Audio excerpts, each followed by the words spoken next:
j'ai eu comme un éclair de lucidité sur un principe fondamental que j'ai eu tendance à mettre de côté ces derniers temps. Ça faisait plus de 6 mois que j'avais pas bu d'alcool et tout récemment en fait j'ai pu à quelques occasions reboire un peu. Et là le week-end dernier, je suis sorti avec des collègues et on est allé boire quelques verres au bar. Je pense que tout ça c'est un petit peu lié au fait que, et j'en ai déjà parlé dans quelques vidéos, mais j'ai pu traverser, si je suis pas encore dedans, une période de doute ces derniers temps, une période de remise en question où j'ai été beaucoup en introspection et j'avais pas mal de questionnements sur moi-même, sur mon avenir professionnel, sur l'avenir de cette chaîne et sur plein de choses. Et je pense que tout ça est influencé un petit peu le fait que j'ai eu envie ces derniers temps de me désinhiber un peu, d'oublier un petit peu la réalité en fait, de prendre du recul. Enfin, même si c'est pas du recul en fait finalement de boire de l'alcool, c'est juste se détacher du réel. Bref, quand je suis rentré chez moi, donc j'étais un petit peu éméché, j'étais pas complètement bourré, mais j'étais un petit peu dans le truc. Je me suis posé dans mon lit et je me suis mis encore à réfléchir. Je me suis mis à être, j'étais pensif. Et en fait, je me sentais plus ou moins coupable d'avoir rebu. J'ai trouvé ça médiocre. Comme le fait notamment que ma chambre à ce moment-là, c'était un petit peu le bordel. Ma chambre, bon, c'est jamais Bagdad dans ma chambre, c'est jamais le bordel à fond, mais parfois, ça mérite un petit rangement. Et là, c'était le cas ce soir-ci. Et ben en fait, ce que j'ai fait, c'est que je me suis levé et j'ai rangé ma chambre direct. Parce que bon, l'alcool, je pouvais pas trop l'évacuer, à moins de me faire vomir, mais j'étais pas éméché à ce point-là.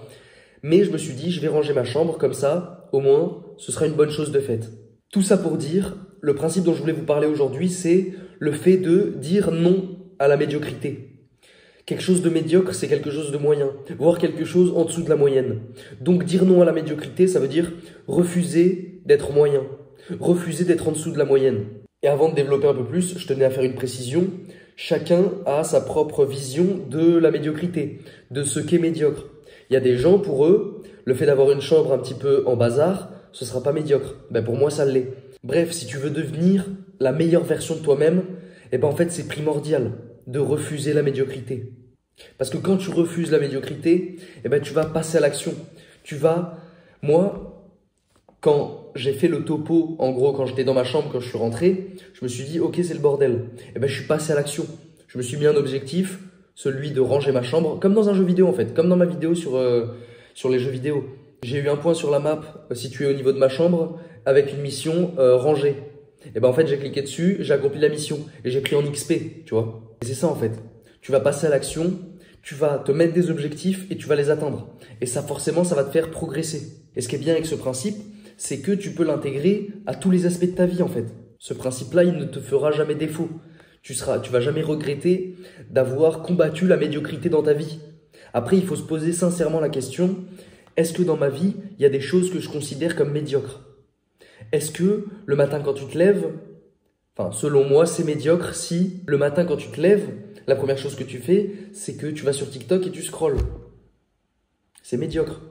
Pour combattre cette médiocrité, ce qui serait bien, ce serait, au lieu de commencer ta journée en procrastinant, tu te lèves. Première chose, à la limite, tu médites pendant 10 minutes, tu fermes les yeux, tu réfléchis à ta vie, tu essaies de te rappeler de tes rêves.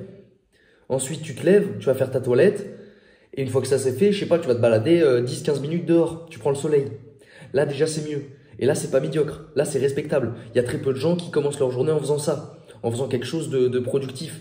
Mais il y a plein de trucs qui, dans nos vies, je considère, sont médiocres. Se branler devant du porno, c'est médiocre, selon moi. Tu gaspilles ton temps, tu gaspilles ton énergie. Tu perds ce qui aurait pu devenir tes mômes.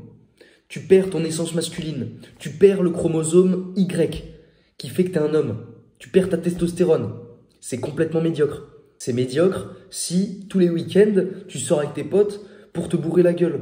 C'est médiocre si tu passes ton temps à fumer des joints ou à fumer des clopes sans arrêt. Tu laisses même pas tes poumons respirer de l'air normal. Je considère que c'est médiocre. Et c'est quand tu reconnais les comportements qui relèvent de la médiocrité pour les combattre, pour les annihiler, à ce moment-là, c'est là que tu progresses dans ta vie et que tu prends en expérience. En plus de ça, sache qu'on vit dans un univers intelligent. La conscience, c'est pas le produit du cerveau. La conscience, elle est partout. On vit dans l'univers est une conscience. C'est d'ailleurs le premier des 7 principes hermétiques, tiré du livre Le Kybalion. L'univers est mental. Et c'est également l'idée qu'avance un physicien qui s'appelle Philippe Guillemant, dont je suis pas mal de vidéos en ce moment. Et c'est l'idée qu'il avance. L'univers est intelligent. Donc, à partir du moment où tu t'efforces de combattre la médiocrité dans ta vie, ça aura des répercussions positives sur ta vie. Autrement dit, quand tu laisses la médiocrité s'installer dans ta vie, l'univers il va pas pouvoir t'envoyer des trucs cool. Il va t'envoyer des trucs qui vont résonner avec cette médiocrité en fait. Que si tu commences à combattre, à essayer de supprimer toute la médiocrité qui peut avoir pris place dans ta vie, la vie c'est pareil. Enfin, l'univers va t'envoyer des choses qui vont résonner avec le fait que tu ne veuilles pas de médiocrité. Donc il va t'envoyer des trucs mieux. Donc dis non à la médiocrité mon pote, c'est important. Sur ce, j'espère que la vidéo elle aura pu t'aider, elle aura pu te plaire. Si c'est le cas, je t'invite à liker, à t'abonner, à me laisser un petit commentaire pour me dire ce que tu penses de tout ça. Ton destin est entre tes mains et on se dit à très vite les gars pour de nouvelles aventures. Gros bisous.